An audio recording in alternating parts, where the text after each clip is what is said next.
Vai tu zini, cik daudz naudas tu tērē, piemēram, pārtikai? Vai varbūt cik liels ir tavs drošības spilvens un ko vēl tur varētu ieguldīt? Un kāpēc varbūt viņš nesanāk tik liels, kā gribētos, un drīzāk atgādina nevis spilvenu, bet kaut kādu putekļu lupatiņu?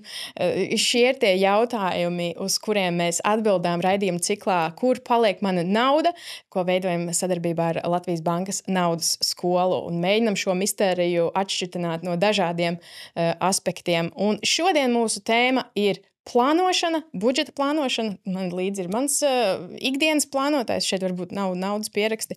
Naudas pieraksti man ir šeit telefonā, notos. Iespējams, mani šīs dienas viesi tā kā teiks, ārprāts, tā ir briesmīga metode, bet to mēs redzēsim. Naudas plānošana, varbūt kādam tas liekas pilnīgi kaut kas nevajadzīgs, jo mēs plānojam tik daudz ko, hobijus, bērnu ikdienu, savu ikdienu, visu ko, darbus, ģimenes pasākumus, bet varbūt tai naudai arī tomēr ir jāpieiet tā skrupulozāk. Šodien mūsu viesi Linda Pērkone, sevi dēvē par profesionālu plānošanas entuziasti un termiņu pavēlnieci budžeta plānošanā pilnībā uzticis Excelim un tabulām. Čau, Linda. Čau. Patiesība? Viss tas, ko es tikko teicu? Patiesība, pilnīgi patiesība. Ēriks Radželis, mūziķu menedžeris un producents, un savu budžetu vairāk balsta atbildīgā intuīcijā. Taisnība? Čau, patiesi. Super, ok. Tātad, gribu jums abiem diviem uzprasīt, kā jūs raksturot savas attiecības ar naudu? Vai tās ir nopietnas, vieglprātīgas, vai, Ērika, man ļoti patīk tas tavs raksturojums, intuitīvas? Kurš varbūt grib sākt? Linda, varbūt sākam ar tevi. Es noteikti savas attiecības ar naudu raksturot kā veselīgas, jo es neticu galējībām nevienā, ne otrā pusē, un es atļaujos gan krāt, gan domāt un stāvēt ar abām kājām stabilu uz zemes, gan arī, tomēr man ir šādas tādas vājības, un es no tām nekaunos. Ok, man liekas, mums studijā viens pieaugušais ir. Pastāsti, kādas ir tavas attiecības? Grūti jau atbildēt. Es teiktu, ka man ar naudu ir ļoti labas, stabilas ilgtermiņa attiecības. Mums ir kopīga māja, kopīgs suns, mums ir kopīgs raizes un ir pagājis arī rozā brīļu periods. Ir izietas augšas un lejas un nonākuši esam pie cieņpilnas attiecības, kad pa viens otru ir jāpadomā. Man liekas, viss izklausās perfekti. Es nezinu, ko mēs vēl varam iemācīties. Paldies. Jā. Kā mēs iepazīstamies, tad es iepazīstināšu arī ar sevi. Man sauc Kristīna, un manas attiecības ar naudu ir bijušas ļoti dažādas. Studiju laikos, tad, kad vispār tu sāc kļūt pieaudzis, tad es varbūt neplānoju tik daudz. Un viens Erasmus gadījums, kad es biju iztērējis visu savu stipendiju, man nācās lūgt palīdzību mammai. Man iemācīja, ka man ir jāplāno krietni skrupulozāk, un tā es sāku savos notos plānot tiešām visus izdevumus līdz brīdim, kad atkal pavisam nesen es tā kā izdomāju, man ir jāpieiet intuitīvāk, bet tas sasaistījās ar to, ka naudas palika mazāk. Kā ir ar šo te paradumu maiņu, jo visticamāk arī jūs pie savas tās situācijas, kā jūs darat ar finansēm, nenonācāt tā uzreiz, un tur noteikti arī ir bijušas kaut kādas pārmaiņas. Kas ir bijis tas process? Jā, mans ienākumu diapazons ir bijis galēji pretējs no minimālās algas līdz pat krietni virs vidējai algai Latvijā. Un es esmu plānojusi pie katra no šī ienākumu līmeņa, bet konkrēti pierakstīt savus izdevumus sāku tad, kad es beidzu dzīvot savu vecāku paspārnē un sāku dzīvot patstāvīgi. Un sapratu, ka man tomēr ir jāskatās, kur tā nauda pazūd, izkūst vai izkūp gaisā.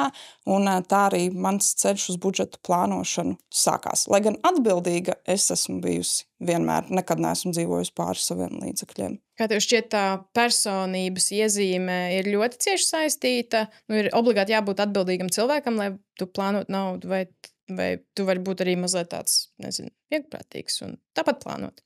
Es teiktu, ka daļēji, jo noteikti atbildīgam cilvēkam daudz vieglāk ir plānot, bet ja šo ieradumu vēlas ieviest, tad to var izdarīt jebkurš. Kā tev, Ērika? Jā, man ļoti patika par to atbildību, ka tā ir tāda audzinoša lieta, ko darīt. Man, piemēram, ar tādu naudas plānošanu nav bijusi tāda pēkšņa nepieciešamība, es nezinu, visu detalizēti uzskaitīt. Diezgan agri es sāku arī dzīvot no saviem līdzekļiem un pelnīt naudiņu un visu pārējo, un tas kaut kā ar to, ka tas bija ļoti agrā vecumā, negāja kopā ar to, kad es to uzskaitu.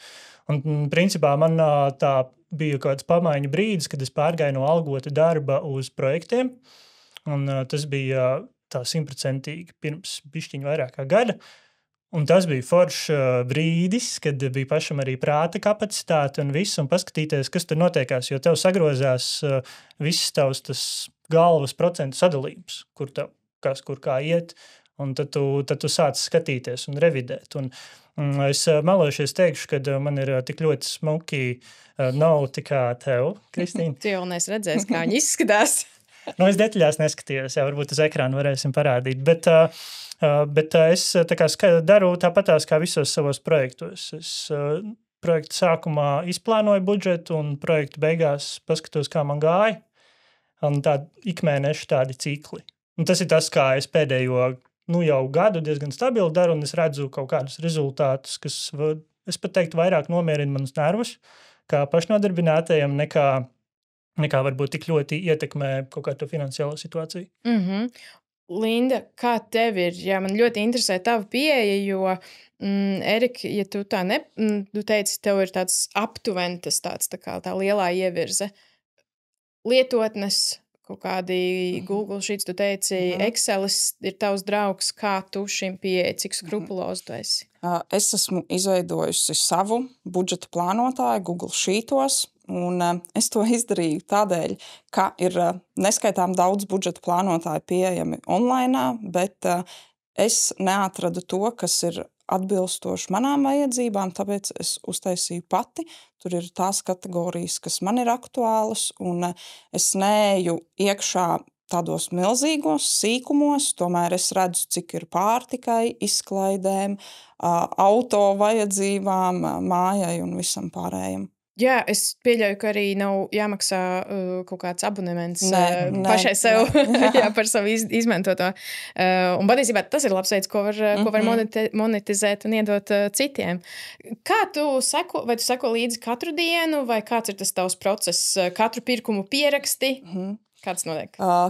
Es savas bankas lietotnē, jo es norēķinos tikai ar neskaidru naudu, redzu, kad es esmu iztērējusi naudu, un es nedzēšu nost to notifikāciju, kamēr es neesmu ierakstījusi savā budžeta plānotājā. Man tas aizņem 5 sekundes, es ierakstu summu, izvēlos kategoriju, un man ir iespēja arī pierakstīt komentāru, tādēļ es zinu, piemēram, ja tā ir bijusi izklaide, tad vai esmu bijusi uz kino, vai esmu iztērējusi to naudu dāvanai, jo ir šī komentāru sadaļa. Jā, es šo īstenībā saprotu, es esmu darījusi līdzīgi.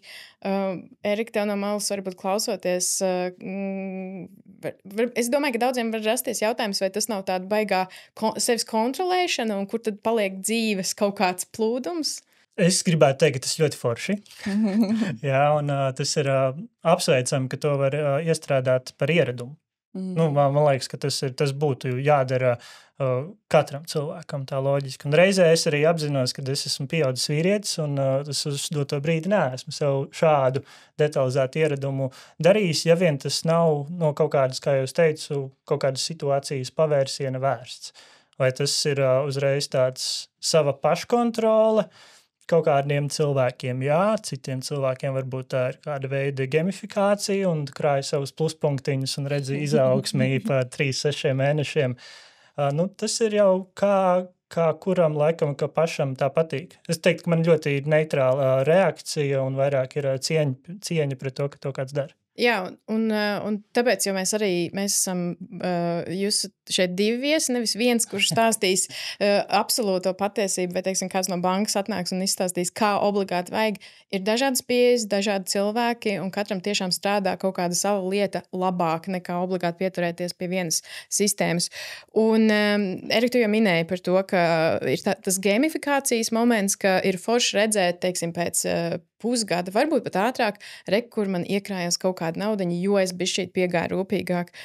Un te man gribas pieminēt tādu kafiju latte faktoru, varbūt esat dzirdējuši, par to var arī vairāk naudas skolas mājaslapā uzzināt, ka, teiksim, ja mums ir viena kafija, ko mēs iegādājamies, piemēram, 3 eiro vērtībā vienu dienu, tas nozīmē nedēļā tās ir jau 7 kafijas, un ja mēs izskaustu šo te paradumu un tā vietā liktu tos 3 eiro iekrātu, gada laikā tie ir 1008 eiro, kas nozīmē, es papētīju, iegāju speciāli mājaslapā, ar ceļojumiem paskatījos, tur var aizbraukt kaut kur uz Rietumu Eiropu, tā normāli uz nedēļu.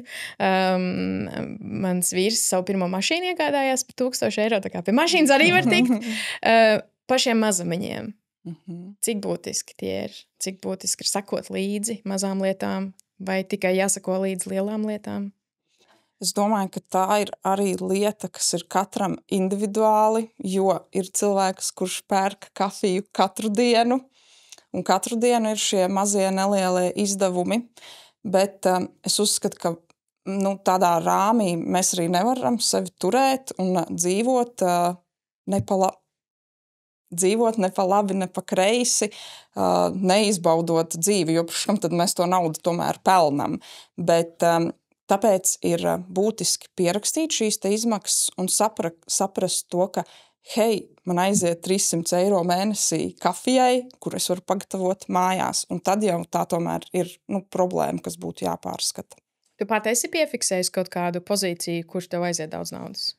Jā, mans sāpīgais jautājums ir pārtika. Labi, ok. Varbūt paliekam pie šīs pārtikas, tad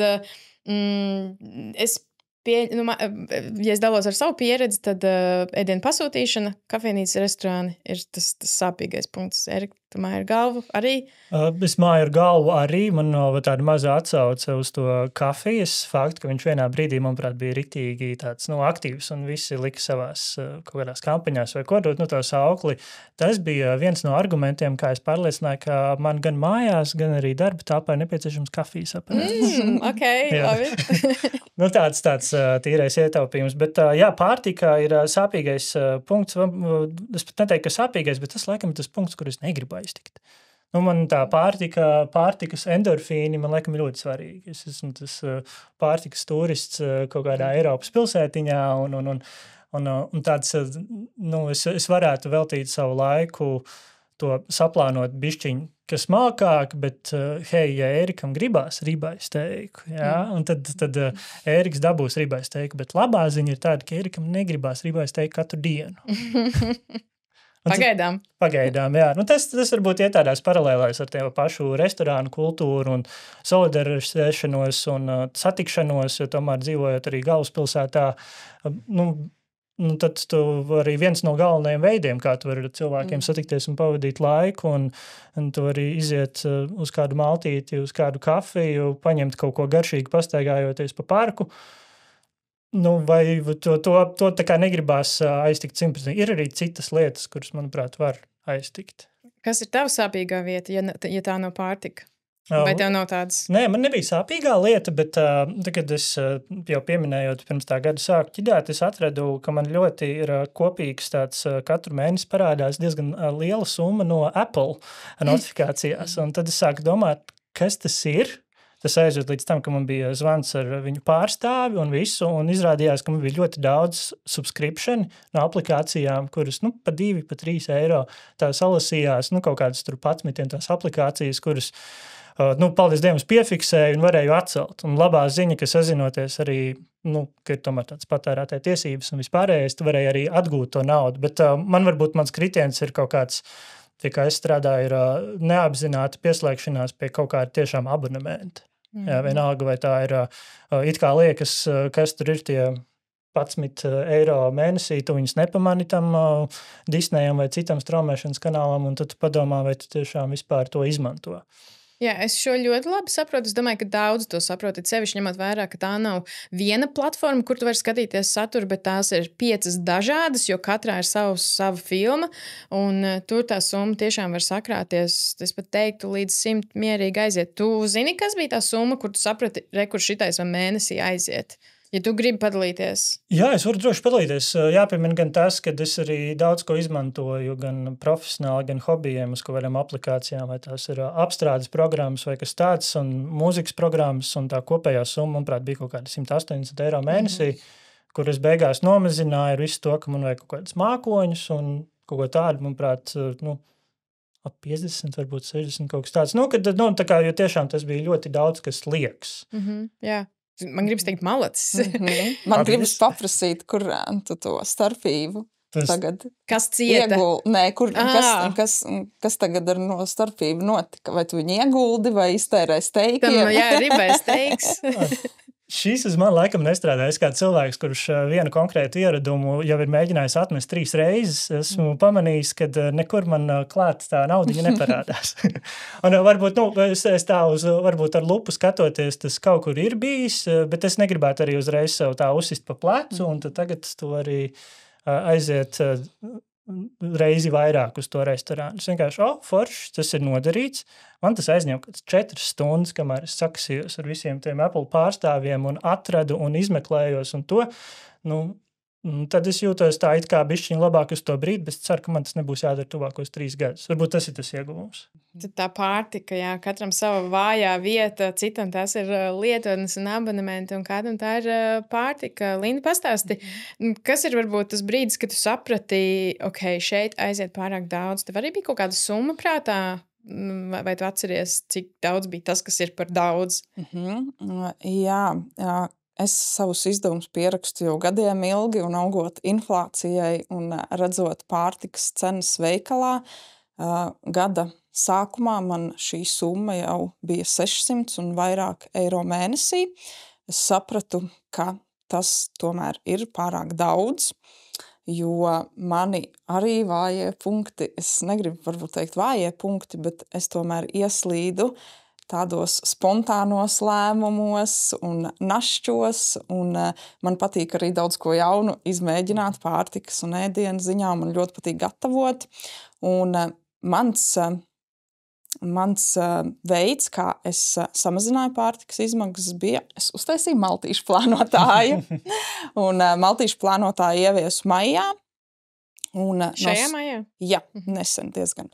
Un no 600 eiro mēnesī es esmu tikusi līdz aptuveni 300-400 eiro mēnesī, bet es vēlos piebilst, ka es netaupu uz kvalitāti un nav tā, ka es sevi ierobežoju, bet jo es pārtiku gribu izbaudīt, ēdienu gribu baudīt, un tas ir tomēr tāds rituāls un arī par satikšanos, bet jā, es atteicos no spontāniem braucieniem uz veikalu, es sāku plānot, ko es gatavošu, ko es varu pagatavot kādus dažādus ēdienus no vienām un tām pašām izejvielām, un izmantoju to, kas mājās man bija pieejams, jo man ir tāda tendence arī iegādāties dažādas interesantas izejvielas, kuras man stāv plauktā, un tad tagad bija iemesls tās izejvielas arī izmantot jaunām receptēm. Safrāns, ko iegādājas vienai receptei, un tad viņš vienkārši stāv un ir nenormāli dārgs.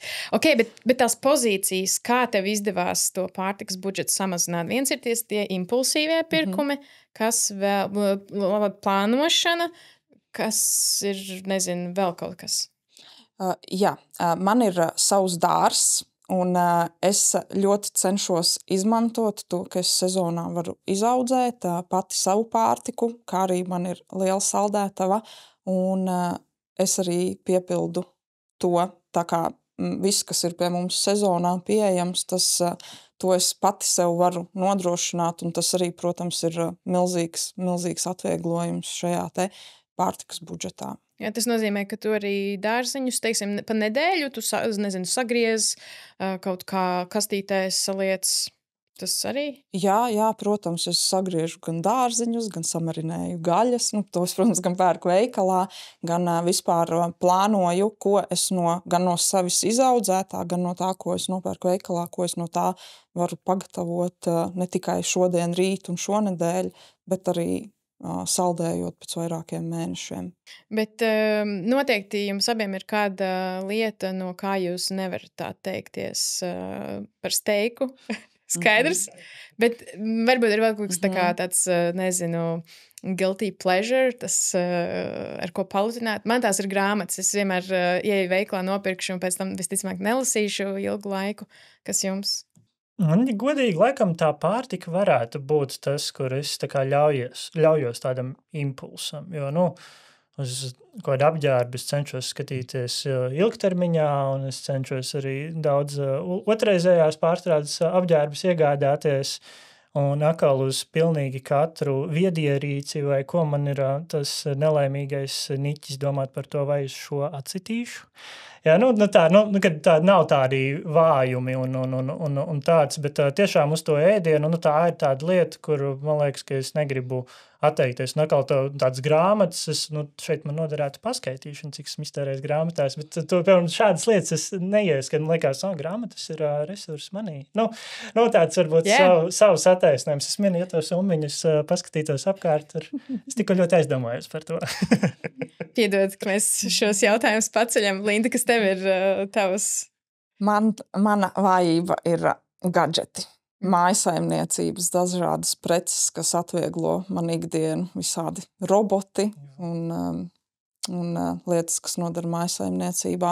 Jā, bet tas arī kaut kādā veidā var, ja tu pieeji racionāli un tomēr ierobežo kaut kā, tas var arī palīdzēt tam, pēc tam budžetam ar to gatavošanu un tā. Jā, tieši tā. Un arī ietaupa laiku, kas ir nemazāk svarīgi. Jā, laika resursi noteikti ir ļoti svarīgi. Viena no tādiem gadžetiem, ko es visu šo vasaru domāju, un tā arī ir oktobris, pienācis ir zāles pļāvēja robots. Un tad es visu laiku domāju par to, kā Erika to nesāp. To vienu reizi nedēļā iziet tos, cik tur 700 kvadrātmetrus nopļaut. Tāds, bet it kā tā liekas, ka tas varētu būt kaut kas tāds, par ko es nedomātu, acīm gandarījums, un atkal meklēju kaut kādus sev ieganstus to iepārdot. Bet jā, laika resursi, ja tas iedod tev laiku, kuru brīdī neobligāti tu strādā vai atpelni to, bet arī kaut vai atpūties, pavadu laiku ar mīļajiem, tad tas ir ieguvums, ja tu to var atļauties. Paliekam pie šī jautājuma par laiku, jo plānošana tomēr arī paņem laiku, kā ir, vai ir jāpieiet tā tiešām soli pa solim un beigās tur sakrājas nenormāli daudz laika, kas aiziet tieši plānošanā, vai no tā, ka mēs ejam kaut kādā otrā grāvī un gribas teikt, man vienkārši tam nav laika.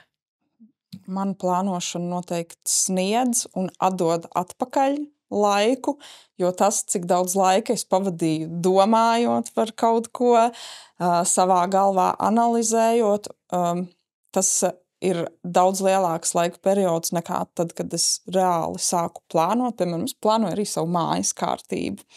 Man nepatīk lielās ģenerāla tīrīšanas. Sestdienās, svētdienās daudz labprātāk pavadu laiku ar savu ģimeni. Un tādēļ es saplānoju, ka katru dienu veicu mazus darbus, lai man arī māja ilgtermiņā ir tīra un kārtīga, man par to nav jāsatraucās. Man kauns. Šeit noteikti nevajag tā darīt, jā. Bet tev ir citādāk, Man ir citādāk. Es atradīšu to reizi 2 nedēļās brīvo svētdienu, tad izdarīšu visu, kas stāv tajā sarakstiņā, ko es solījos pirms 3 mēnešiem izdarīt.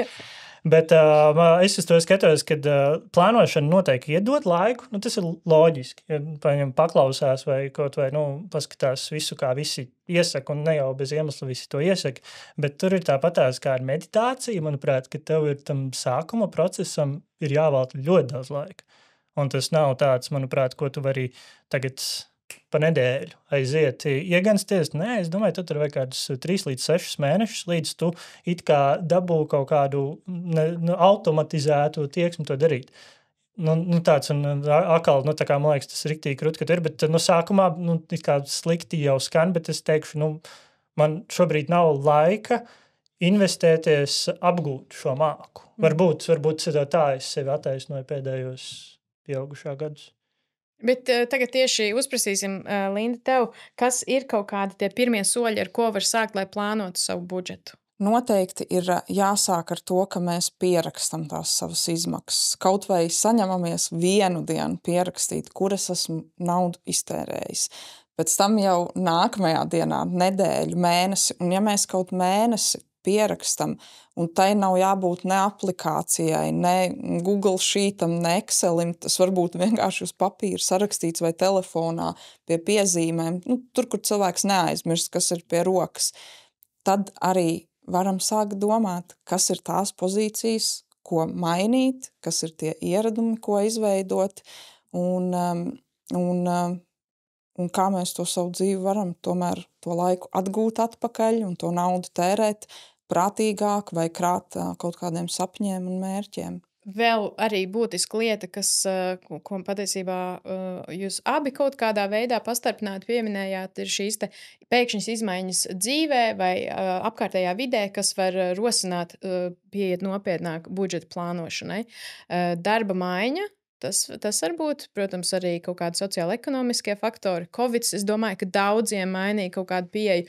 Drošības spilvens. Kā jūs šim pieejat, vai jums sanāk veltīt laiku, drīzāk naudu, katra mēneša ietvaros atlikt kaut ko? Kāda ir jūsu filozofija par šo? Erika, jā.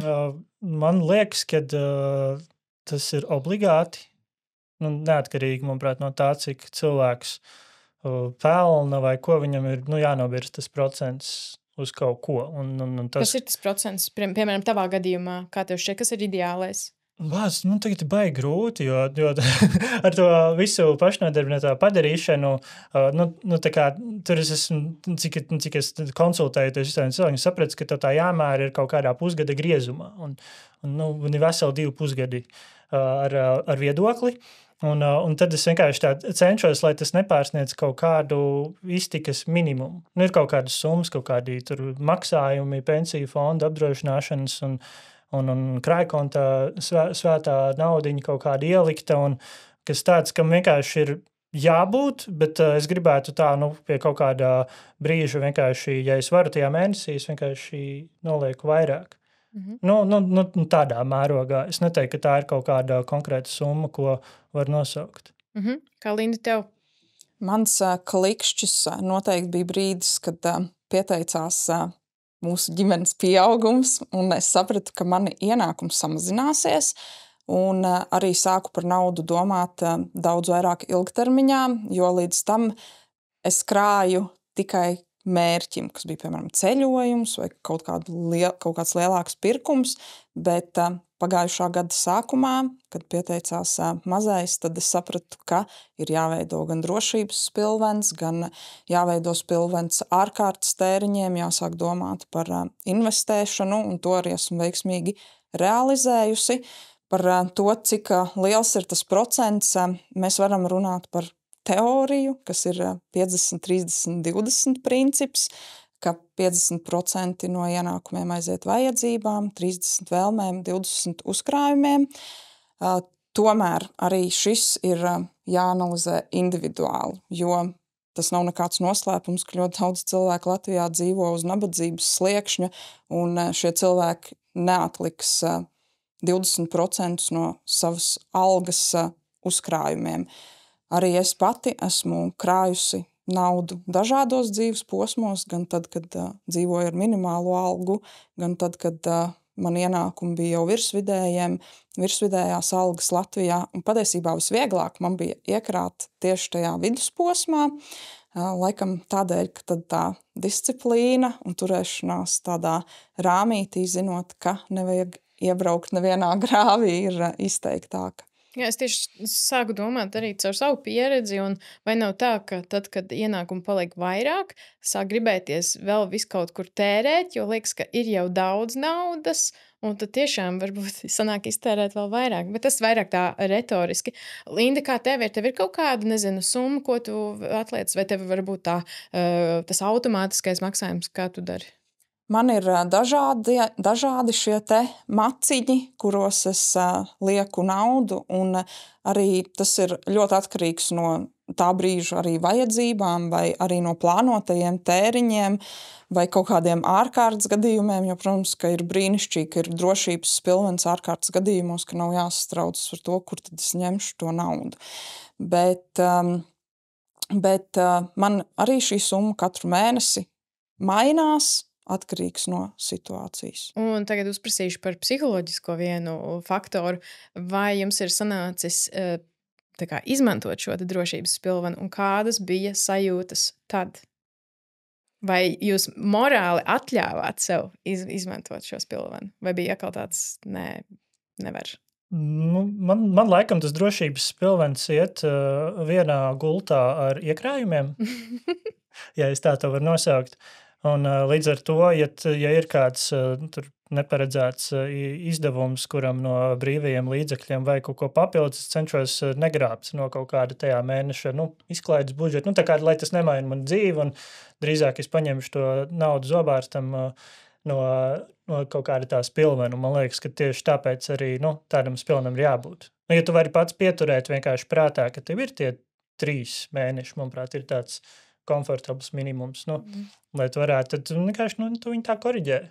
Tas atkal tev iedod kaut kādu, man piemēram kā vīrietim to pašu zobārstu, es piemēram zinu, ka ja tagad man kaut kas jūtas, tad es pavasarī aiziešu. un tad tā kā no tādas puses skatoties, tā tu arī kaut kā bišķiņ ieplāno varbūt uz priekšu. Bet jā, es laikam viņu neizdalu no tādiem iekrājumiem. Tāds ir forši, ka ir. Manuprāt, tās sajūtas varbūt ir kaut kādos studiju gados, kad tā nav. Jā, tāds, vai tu esi pie kaut kādas situācijas, kur tiešām tāds, tu zini, ka tev vajag, un tad tu sāc domāt. Tāds, un, manuprāt, tās situācijas psiholoģiski ir neērtākas, un šeit, manuprāt, tādā pieaugušā vecumā tu nokļūst līdzvērtīgi neērtā situācijā, ja tev, piemēram, tas 3-4 mēnešu slieksnis nokrītās. Tāds. Jā, Linda, kā tev ir bijusi kaut kāda, vainas sajūta, ka jāizmanto? Es nezinu, vai to var raksturot kā vainas sajūtu, bet mūsu ģimenei šovasar bija tāds lielāks plānots pirkums un bija jāpaņem nauda no šī te drošības spilvena. Bet es tomēr mazliet iespringu, lai to naudu pēc iespējas ātrāk atliktu atpakaļ, ko esmu arī veiksmīgi realizējusi. Tas ir patiesībā ļoti, ļoti būtisks. Tiešām es kaut kāds meistars, kaut kāds meistarklases. Labi, mēs domāju, ka mēs pamazām arī mēģināsim kopsavilkt, jo šeit ir bijušas ļoti daudzas tādas svarīgas atziņas, bet, manuprāt, tas galvenais, ko šeit varēs atdzirdēt, ir pirmkārt tas, ka katram tā pieeja var būt citādāka, un tas nenozīmē, ka katram tagad ir jāvelk savus Excelus ārā un jāpieraksta katra lieta, bet tas, ar ko var sākt, ir no sākuma tomēr piefiksēt, kur aiziet nauda, kur aiziet tēriņi, un pēc tam varbūt paskatīties, kas ir tās pozīcijas, kur varbūt aiziet ļoti daudz, noteikti intuitīvi katrs varēs sajust.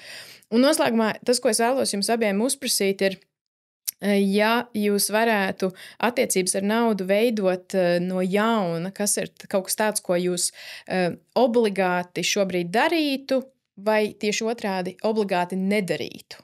Es noteikti būtu vēlējusies, kaut es daudz agrāk būtu sākusi investēt un mācīties par investēšanu. Un otra lieta noteikti ir, mums šobrīd viss ir pieejams viena klikšķa attālumā. Un tas ir labi, tad, kad tas ir vajadzīgs, bet bieži vien mēs savas emocijas atstājam kādā internetu veikalā. Un tad, kad mēs pārējām pāri tām lietām, ko esam iegādājušies, impulsu vadīti, un ko mums nāks mest ārā, vai atdot, vai labākajā gadījumā ziedot, tad arī atnāk tāda apskaidrība par to, ka varbūt šis ir par daudz. Tāpēc man ir viens ļoti labs knifiņš, ko es pati izmantoju. Un brīžos, kad es vēlos emociju vadīt kaut ko nopirkt, es to lietu atstāju grozā uz vismaz diennakti. Un pēc dienas es atgriežos un paskatos, un 99% gadījumu, protams, ka man tā lieta nav vajadzīga. Jā, šis ir ļoti labi. Paldies, Erika, kas tev? Man ir 2 lietas. Viena ir tāda, ko es būtu gribējis kaut ļoti agrā vecumā sākt, ir tieši tā pati investēšana, pensiju fondu sakārtošana. Es varu arī nesamanoties pateikt, kad es pirms kaut kādiem 9 mēnešiem apmēram, arī šajā visā pašnodarbinātā periodā klausījos podcastu, kur kāds pateica, tā kā, ja tu neieguldi sakarīgi savās pensijās, tad tu esi muļķis. Tad es domāju, bāc. Man ir laiks, apsēdos, un tad es sapratu, ka kāda banka ir paprasījusi 18-gadīgam Bohēmas piepildītam Ērikam, kāda tā tur otrā pensija līmeņa procentu vajag, un man uzlika kā 80-gadīgam cilvēkam. Un tas viss tur vārījās vairāk kā 10 gadus. Un man liekas tāds, ka tā ir tāda, ko es kur autopilotā ieskrienu, pat nepadomāju. Kaut kur manas finanses iet, it kā tev tas ķeks ir ievilkts un viss, bet ko tas nozīmē? Tā kā saprast varbūt savus tās pārvirzības, sociālās lietas un vispārējo. Un otra lietiņa ir mans vasaras sākumā iesākts sportiņš, kad man ir nodalīta Apple Pay karte, kurā es uzskaitu savu naudu. Man tas viens klikšķis, un tas arī, tā kā man nav nekāda problēma, tas aizņem tieši 15 sekundes no otra konta pārvirzīt to naudu un viss, bet tas iedod arī kaut kādu tādu apzināšanos, ka, tā kā cik tu reizes to dari, un tad tu tā kā nedaudz padomā. Es varēšu pēc kādiem cik tur vajadzēja pusgadu, lai to saprast, vai tas kaut ko iedod finansiāli, bet tas man iedod nedaudz pa galvu, kas ir labi. Es savu būtu gribējis dot pa galvu bišķiņ ātrāk. Jā, tas sanāk tā, ka tev ir kaut kā 2 konti, un tad tu vienkārši kaut kādus tēriņus, ko tu gribētu tērēt, bet pārskaiti citur.